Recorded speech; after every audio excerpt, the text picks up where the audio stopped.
2020 కల్లా క్రైస్తవులు లేకుండా చేస్తాం. నువ్వు లేకుండా చేయాల్సిన క్రైస్తవులు కాదు, మత్తు పదార్థాలు లేకుండా చేయి, డ్రగ్స్ లేకుండా చేయి, లంచగొండితనం లేకుండా, అన్యాయాలు లేకుండా, కులమత భేదాలు లేకుండా చేయి, అరాచకాలు లేకుండా చేయి, అత్యాచారాలు లేనటువంటి దేశం చేయి, హత్యలు చేసేవారు లేకుండా, అవినీతిని లేకుండా చేయి, దుర్నీతిని లేకుండా చేయి, తాగుడు వ్యర్థమైన కార్యక్రమాలు లేకుండా చేయి, చేయాల్సింది దాదాగిరి లేకుండా, రౌడీయిజం లేకుండా, భయంకరమైనటువంటి కట్న పిశాచులు లేకుండా చేయి, రోడ్ల మీద గతుకులు లేని రోడ్లు చేయి.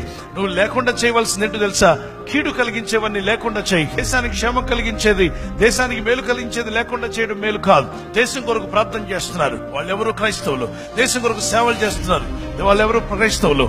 మరి మిషన్ హాస్పిటల్స్ లో సేవలు చేస్తున్నారు, స్కూల్స్ లో సేవలు చేస్తున్నారు, పరిచర్య జరుగుతుంది.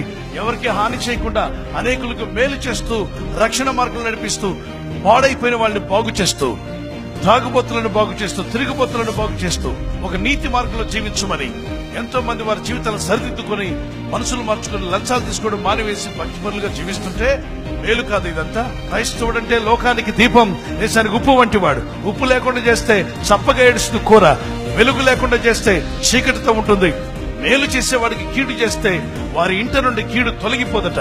దేవుని బిడ్డలు, క్రైస్తవులు, విశ్వాసం లేకుండా చేయాలన్న ఈ దురాలోచన నీకు దూరమగునుగాక. కాబట్టి నువ్వు ఎప్పుడూ కూడా వారిని లేకుండా చేస్తా, వీరిని లేకుండా చేస్తా బుద్ధిహీనం మాటలు మాని మనసులు మార్చుకుని ఎవరు కీడు చేయడం కాదు, కానీ అందరికీ మేలు చేయాలని ఆలోచన కలిగిన వాడు ఎప్పటికైనా బాగుపడతాడు.